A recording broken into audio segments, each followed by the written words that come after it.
तो क्या ये माना जाए कि एक ऑर्गेनिक रीच है? प्रशांत किशोर क्या एमआईएम से भी ज्यादा मुस्लिम वोट काटेंगे या पाएंगे या सीटें भी पाएंगे? प्रशांत किशोर का रीच अर्बन एरिया में था, लेकिन इस फेज में, सेकेंड फेज में, हम जो असेस कर रहे हैं कि प्रशांत किशोर का इन्फ्लुएंस मुस्लिम्स में नहीं नहीं होगा। और जैसे कि एआईएम में भी देख रहे हैं कि नहीं होगा। प्रशांत किशोर पीक कर गया बहुत पहले, और बिकॉज अपने फिर इलेक्शन से भाग गए। और कि क्या पूरी जिम्मेदारी के साथ आप ये कह रहे हैं कि प्रशांत किशोर को मुस्लिम वोट नहीं मिल रहा है? वो एक ऐसे व्यक्ति हैं जिन्होंने ऐतिहासिक नंबर में वोट टिकट दिया है मुसलमानों को, 34 मुसलमानों को किसी ने टिकट नहीं दिया। मुझसे इंटरव्यू में उन्होंने ये कहा कि देखिए, ये वो राज्य है जहां मुस्लिम मुख्यमंत्री होता था, यहाँ अब मुस्लिम एमएलए और मुस्लिम जो है कॉर्पोरेटर नहीं बन पाता है। बड़े भावुक तरीके से वो मुसलमानों के एक मसीहा के तौर पर बात कर रहे थे। ये बहुत अच्छा इंटेलिजेंट प्लॉय है, ये बेवकूफ बनाने के लिए कि हम मुसलमानों की हिमायती हैं, इतना टिकट दिया है और इतना ये किया है। आप डिवाइड न कर रहे हैं। आप तो सरकार नहीं बनाइएगा, किसी जन्म में इस बार नहीं बनाइएगा, चाहे कुछ हो जाए। आप जब किस जन्म में नहीं बनाइएगा इस वक्त, इस रफ्तार में, तो आपका एकदम एक ही मकसद है कि आप खड़ा किया है मुसलमानों को दिखाने के लिए कि आप मुसलमान को डिवाइड करिएगा। और मुसलमान डिप्टी चीफ मिनिस्टर का इशू आप क्यों रेस कर रहे हैं साहब? आप क्यों रेस कर रहे हैं? आप कौन होते हैं? सरकार बनने दीजिए, फिर देखा जाएगा। पहले से ये सब फालतू का शोषा छोड़ना, ये मुसलमानों को कंफ्यूज करना, मुसलमानों को डिवाइड करने का है। और मुसलमान इस सेकेंड फेज में नहीं फंसेगा। नमस्कार, इस खास कार्यक्रम में आपका स्वागत है। मैं हूं आरफा खानम शेरवानी। बिहार का अगला मुख्यमंत्री कौन होगा, इस फैसले में सिर्फ एक दिन का वक्त बाकी है। जब अलग अलग तरह के जो समीकरण बन रहे हैं राजनीतिक, उसमें जातीय समीकरणों के अलावा इस बात पर काफी हद तक निर्भर करता है कि क्या मुस्लिम वोट एकजुट होकर वोट करता है या मुस्लिम समुदाय चार अलग अलग खानों में बढ़ जाता है। क्योंकि चार अलग अलग खाने में इसलिए कह रही हूँ कि नीतीश कुमार की जेडीयू, आरजेडी और कांग्रेस पार्टी एक खेमा, और साथ ही एमआईएम के अलावा चौथा जो प्लेयर है, जो एक्स फैक्टर के तौर पे काम कर रहा है, वो जन स्वराज पार्टी है, जो कि प्रशांत किशोर की पार्टी है। अब इस मामले में देखा यह जा रहा है कि खासकर जो सीमांचल का इलाका है, जहां 2 दर्जन से ज्यादा इस तरह की सीटें हैं जो सीधे तौर पर ये तय करती हैं कि जो मुस्लिम वोटों से जो प्रभावित सीटें नजर आती हैं वो सीटें हैं, वहां पर एक अलग अलग तरीके का एक नाटकीय घटनाक्रम देखने को ये मिल रहा है कि दो अलग अलग तरह के मुस्लिम नेता पॉलिटिकल कैंपेनिंग कर रहे हैं। एक तरफ है एमआईएम के तमाम नेता और दूसरी तरफ है गठबंधन से जुड़े हुए नेता, और आपस में ये दो खेमे जो मुस्लिम नेताओं के हैं, यही आपस में एक दूसरे से संघर्ष कर रहे हैं। राजनीतिक बयानबाजियां हो रही हैं, राजनीतिक प्रतिक्रियाएं हो रही हैं, और इतना कड़वे बयानात से पूरे जो दोनों नेताओं के बयान हैं वो भरे हुए हैं, इनके दोनों के भाषण। इसी मुद्दे पर बातचीत करने के लिए हमने आपके सामने एक बहुत ही अनोखे मेहमान को बुलाया। एक ऐसा व्यक्ति जो राजनीतिक पार्टी से जुड़ा हुआ नहीं है, बल्कि मैं कहूंगी बिहार की पूरा जो राजनीतिक और सामाजिक जीवन है उससे जुड़ा रहा, एक डिस्ट्रिक्ट मजिस्ट्रेट के तौर पर, एक एडमिनिस्ट्रेटर के तौर पर, और साथ साथ वो होम सेक्रेटरी भी रहे नीतीश कुमार के जमाने में। अफजल अमानुल्लाह साहब, बहुत बहुत शुक्रिया आपका इस चर्चा में भाग लेने के लिए। पूर्व आईएएस ऑफिसर हैं अफजल अमानुल्लाह, और जैसे मैंने आपको बताया कि गृह सचिव के पद पर भी रह चुके हैं। धनबाद के अलावा बेगूसराय के जिला अधिकारी भी रह चुके हैं, और वो काफी करीब एक दौर में माने जाते थे नीतीश कुमार के। इसी मुद्दे पे आइए उनसे बातचीत करते हैं और जानने की कोशिश करते हैं कि क्या जो बिहार का चुनाव है उसमें मुस्लिम वोट बट रहा है, प्रशांत किशोर आखिर कितने वोट ले जाएंगे या कितनी सीटें ले जाएंगे? क्या वाकई बिहार में पूरी तरीके से राजनीतिक समीकरण वो बदलने के लिए है, या बीजेपी की बी टीम के तौर पर सिर्फ मुस्लिम वोट को बांटने के लिए है? अफजल साहब, सबसे पहले मेरा आपसे यही सवाल होगा कि एक पॉलिटिकल ऑब्जर्वर की हैसियत से, एक व्यक्ति जिसने कि एडमिनिस्ट्रेशन देखा है बिहार में, पूरा समाज और राजनीति को देखा है, उसमें सिर्फ एक दिन का वक्त बीच में है और इसको ज्यादा क्रूशियल माना जा रहा है, इसको खासकर इस लिहाज से भी कि इसमें मेजोरिटी ऑफ मुस्लिम सीट्स हैं, इसमें जो मल्लाह समुदाय यानी कि जो मुकेश साहनी जिन्होंने गठबंधन को ज्वाइन किया है उनकी भी सीट्स हैं, आईपी गुप्ता को भी हम मिला लें। तो ये तमाम चीजें देखते हुए मैं आपसे मुस्लिम वोट पर खासकर से बात करना चाहती हूँ कि चार दावेदार इस वक्त मुस्लिम वोट के नजर आ रहे हैं। एक तो महागठबंधन है, दूसरी तरफ जो है वो जाहिर है नीतीश कुमार को भी कुछ ना कुछ वोट तो मिलेगा इस सब के बावजूद कि वो बीजेपी के साथी हैं।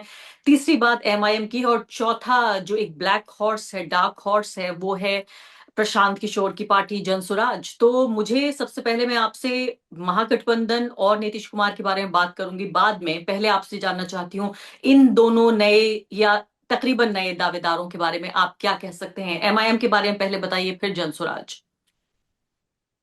एमआईएम के बारे में ये है कि सीमांचल की करीब 24 सीट्स है, और फिर ऊपर वाले एरियाज में उस तरफ चंपारण साइड में करीब 21 सीट है। तो 45 सीटों पर इफेक्ट मुस्लिम वोट्स का अच्छा पड़ता है। 24 सीट पर तो ज्यादा ही अच्छा पड़ता है वोट, अगर मुस्लिम्स वोट करते हैं ठीक से।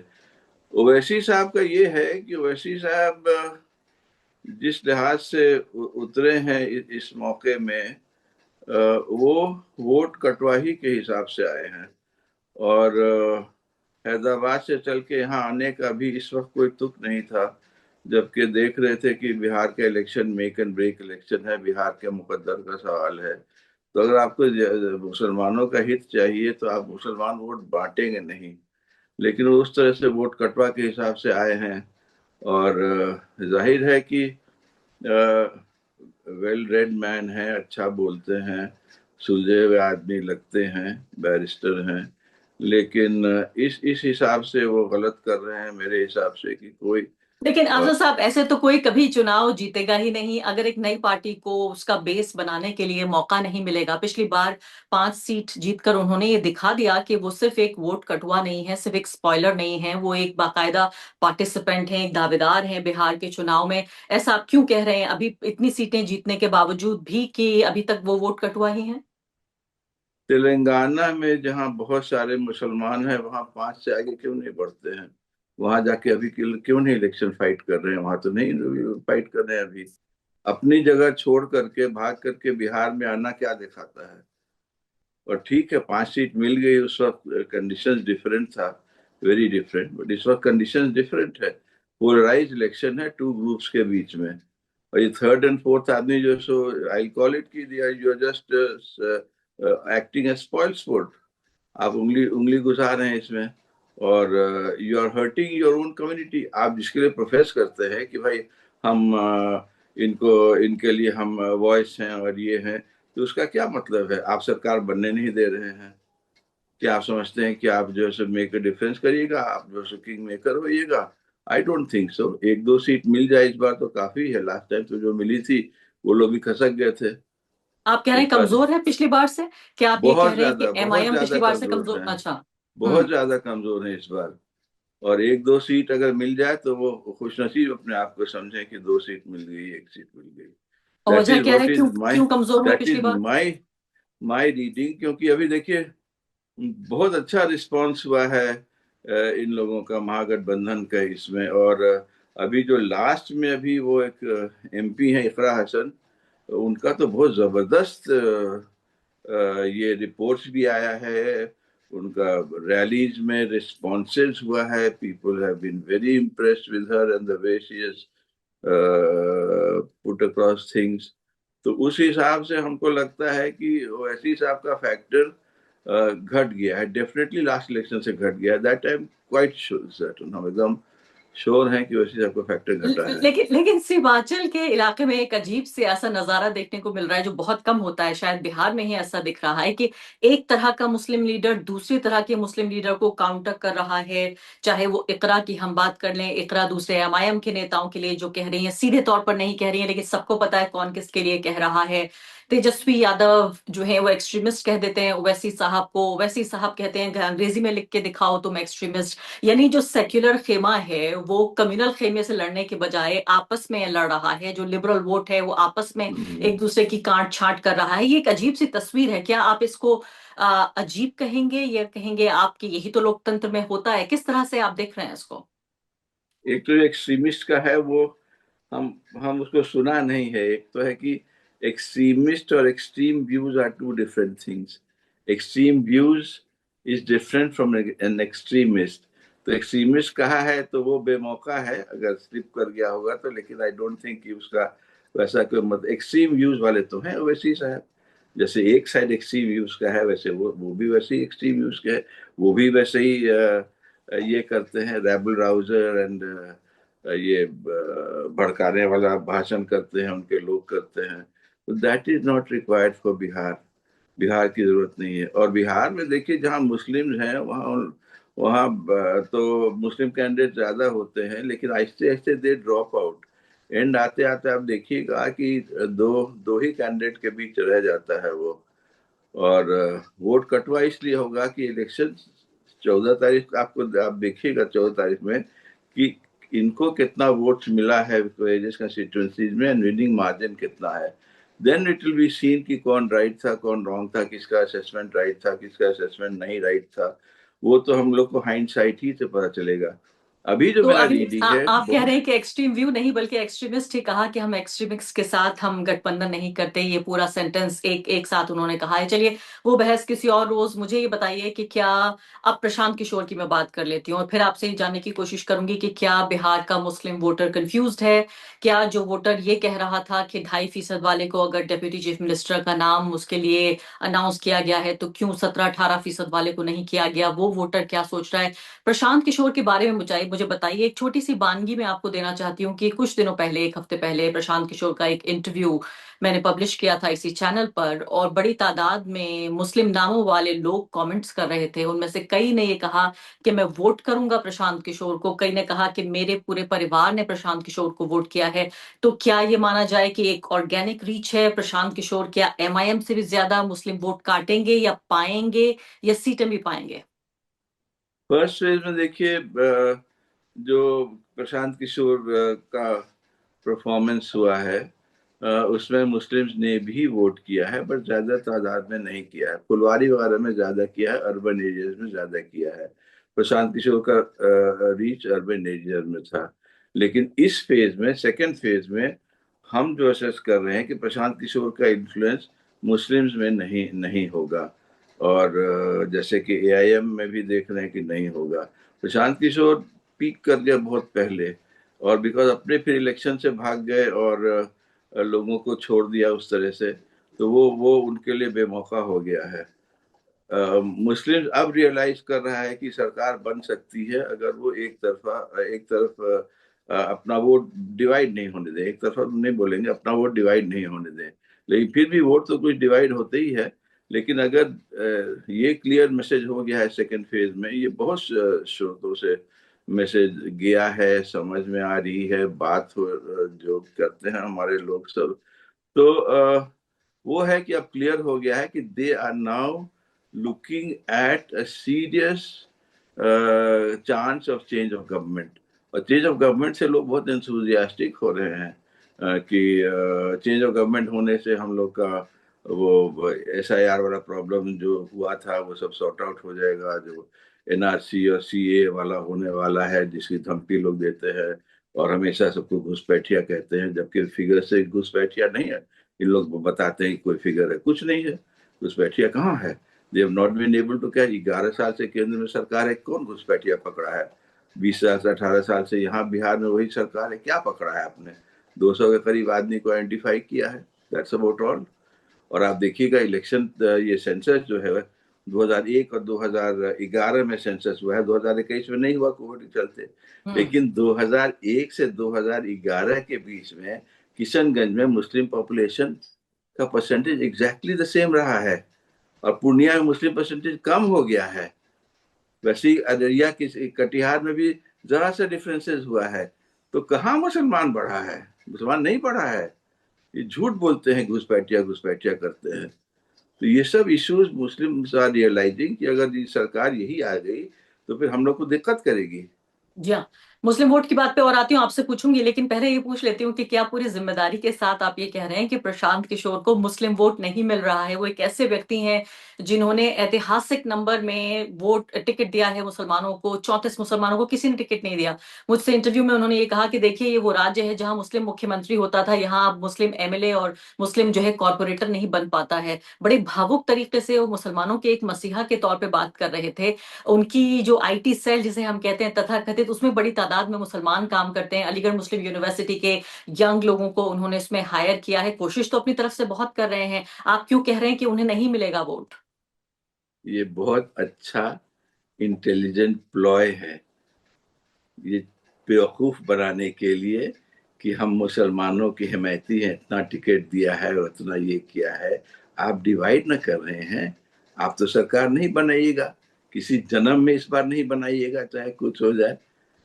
आप जब किसी जन्म में नहीं बनाइएगा इस वक्त, इस रफ्तार में, तो आपका एकदम एक ही मकसद है कि आप खड़ा किया है मुसलमानों को दिखाने के लिए कि आप मुसलमान को डिवाइड करिएगा। और मुसलमान डिप्टी चीफ मिनिस्टर का इशू आप क्यों रेस कर रहे हैं साहब? आप क्यों रेस कर रहे हैं? आप कौन होते हैं? सरकार बनने दीजिए, फिर देखा जाएगा। पहले से ये सब फालतू का शोषा छोड़ना, ये मुसलमानों को कंफ्यूज करना और मुसलमानों को डिवाइड करने का है। और मुसलमान इस सेकेंड फेज में नहीं फंसेगा। फर्स्ट फेज में कुछ फंस गए लोग, सच में फर्स्ट फेज में फंसे हैं इन लोगों के चक्कर में। लेकिन अब आई डोंट थिंक से सेकेंड फेज में फंसने वाले हैं। लेकिन इंसाफ की बात तो कोई भी कह सकता है, चाहे वो खुद मुसलमान हो या ना हो, लेकिन उसने चुनाव जीता अरे हो ना जीता हो। वो तो अरे कह रहे हैं कि मैं वोट नहीं मांग रहा हूं, मैं तो सिर्फ ये कह रहा हूं कि बिहार के लोग, बिहारियों, तुम सुधर जाओ, तुम सुधर जाओगे, राज्य सुधर जाएगा। वो तो कह रहे हैं कि वो एक ऐसे मिशन के साथ आए हैं जो चुनाव सिर्फ उसका एक जरिया है, उसका एंड गोल नहीं है।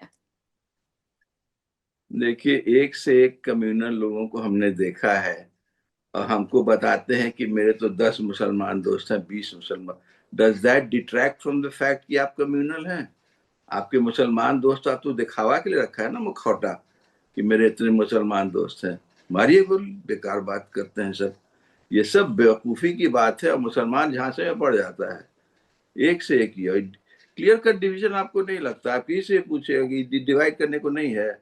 आपको क्या इतना दिल में दर्द लगा है? अपना नॉर्मल कोर्स में बोलिए ना कि आप मुसलमानों का झंडा लिया हुआ है अभी इस वक्त इलेक्शन के टाइम में। पहले तो आप कुछ नहीं कर रहे थे, अभी आप आए हैं तो सडनली मुसलमान ही आपको सूझ रहा है।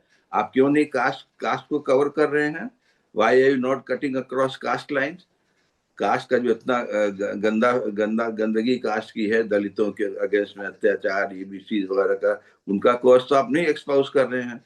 आप मुसलमानों का कॉज ही लिए हुए हैं। क्यों? क्योंकि आपको, आपका मैंडेट है वो, आप उठाया है बेड़ा कि हम मुसलमान को डिवाइड करेंगे। लेकिन वो कह रहे हैं कि मैं मुसलमानों का रहनुमा नहीं बनना चाहता, मैं तो सिर्फ इंसाफ की बात कर रहा हूं। मैंने जिस तरह के कैंडिडेट्स को चुना है उसमें कोई डॉन नहीं है, कोई गुंडा मवाली नहीं है, कोई अपराधी नहीं है, भ्रष्टाचारी नहीं है। मैं डॉक्टर्स, इंजीनियर्स, इलाके के जो जाने माने इज्जतदार शहरी हैं मुसलमानों में, मैं उनको सिर्फ उनका एक फेयर रिप्रेजेंटेशन देना चाहता हूँ, कोई एहसान नहीं कर रहा हूँ। और एक बात बताना चाहती हूँ मैं आपको मानलो साहब, कि इसमें आप हैरान होंगे कि बहुत सारे मुसलमानों ने मुझसे ये कहा कि ही मेक सेंस, जो वो बात कह रहे हैं उनको समझ में आ रही है, चाहे वो जीते ना जीते, लेकिन एक बदलाव लाना चाहते हैं। तो उनको आप कह रहे हैं कि एक तरह की बेईमानी है उनकी बात में। और अगर पॉलिटिकल एरिथमेटिक अगर हम देखने की कोशिश करें, अगर हम चुनावी गणित देखें, तो पता भी चलता है कि वोट कट कट रहा है और एक तरह का स्पॉइलर, वो स्पॉइलर साबित हो सकते हैं। लेकिन उनके इंटरव्यूज बड़े सुने जा रहे हैं, उनकी रैलियों में बड़ी बड़ी भीड़ आ रही है।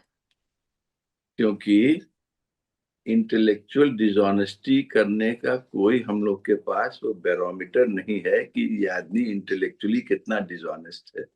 बोलने के तो अच्छी अच्छी बात हम भी बोलेंगे, इतनी अच्छी अच्छी बात बोलेंगे कि आपको एक रुला भी देंगे, हंसा भी देंगे अभी। लेकिन अंदर में मेरे क्या है, ये सब इंटेलेक्चुअली डिसऑनेस्ट पीपल हैं, बिकॉज दे आर नॉट, उनका मकसद ये नहीं है। हम मुसलमान को अपना हक चाहिए। अपना हक खाली हमको अपने लिए नहीं चाहिए, हमको सभी के लिए चाहिए। अगड़ों के लिए, पिछड़ों के लिए, ईबीसी के लिए, ओबीसी के लिए, दलितों के लिए, आदिवासियों के लिए, सबके लिए हक चाहिए। वो जो कॉमन सरकार जो बनेगी वो सबके हक की बात करेगी। हम मुसलमान सिर्फ अपने आप को आइसोलेट करके हम क्यों रहेंगे? हम मुसलमान हैं, हम इस कंट्री के नागरिक हैं, and I have full rights and and and ये as as the rest of the community. तो सबके साथ ही हमको चलना है ना। हमको आइडेंटिफाई कर, तू मुसलमान है, तो मुसलमान है, तुम्हारे साथ नाइंसाफी है ना। दिमाग हम लोग में गोबर भरा जा रहा है। क्यों हम लोग इस परसिक्यूशन कॉम्प्लेक्स से जिंदगी भर जीते रहेंगे? 70 साल 75 साल इंडिपेंडेंस को हो गया, अभी भी ये हम लोग को डराया जाता है, तो मुसलमान हो, मुसलमान हो, हम तुमको बचाएंगे। हम तो क्या बचाइएगा आप अच्छी सरकार लाइए, ऑटोमेटिकली बचेगा। सबको लाइए, खाली मुसलमान नहीं, सारी जातियां मिल करके लाएंगे, सारे धर्म मिल करके लाएंगे नई सरकार, अच्छी सरकार जो सबका काम करेगी। तो ये सब क्लियर कट है कि डिवीजन ऑफ वोट्स कर रहे हैं ये दोनों दोनों हजरात। चाहे वो प्रशांत किशोर साहब हो चाहे वो वैसी साहब हो, क्यों ये बोलने में आरोप बहुत अच्छी जेडीयू अच्छी पे क्यों बात नहीं लग करते रहा? हैं। लेकिन ये आरोप हिटलर का जेडीयू पे आप क्यों नहीं लगा देखिएगा, है? हिटलर हिटलर जो बात बोलता था, एक से एक फेंकता था हिटलर, और लोग उसको लैप अप करते थे। कितने दिन झांसे में रहे, लेकिन 5-6 साल में झांसा खत्म हुआ सबका। तो ये तो नहीं हिस्ट्री लेकिन आपको वोट दिखाती है कि जितने लीडर्स हुए हैं बड़े बड़े, जो जो तानाशाह हुए हैं, जो जो बदमाश हुए हैं, जो उन लोग सबको ऑरिटरी का पावर्स बहुत था, ऑरिटरी स्किल्स बहुत थी। उन लोग लोगों को बहुत बेवकूफ बनाते थे और लोग उसके मुझे धांचे लगता में है थोड़ा पड़ते थे। अनफेयर ये प्रशांत के मामले में या ओवैसी साहब के मामले हाँ में थोड़ा उनको अनफेयर है। ये कंपैरिजन वो अनफेयर है। मैं ही पूछ रही हूँ कि अगर आप इन दोनों को वोट कटवा कह रहे हैं तो क्या नीतीश कुमार को क्यों नहीं कह रहे? जो वो कुछ वोट तो वो भी लेंगे, तो वो क्यों नहीं हुए वोट कटवा? वो इसलिए वोट कटवा नहीं है कि उनके शुरू के 5-6 साल में हमने देखा है कि काम अच्छा किया था। वो रास्ते में चल करके नेक्स्ट 10 ईयर्स में वो ऐसा गड़बड़ा गए हैं। अब इसका रीजन हमको नहीं पता है, क्योंकि हम बिहार में नहीं पोस्टेड थे, फिर हम आ गए थे सेंटर में। तो इनका लास्ट 10 ईयर्स में ये कैसे कैसे बदलाव इनमें हुआ है, क्यों हुआ है, ये हमको रीजन नहीं समझ में आ रहा है। क्योंकि ये बहुत सुलझे हुए इंसान, बहुत अच्छे इंसान थे, और ये सबका सोचते थे, ये एक एक का नहीं सोचते थे। तो अब ये क्यों ऐसा हो रहा है? तो इनको अगर कुछ रिवॉर्ड मिलेगा, ये तो वो वही 5-6 साल जो शुरू का है,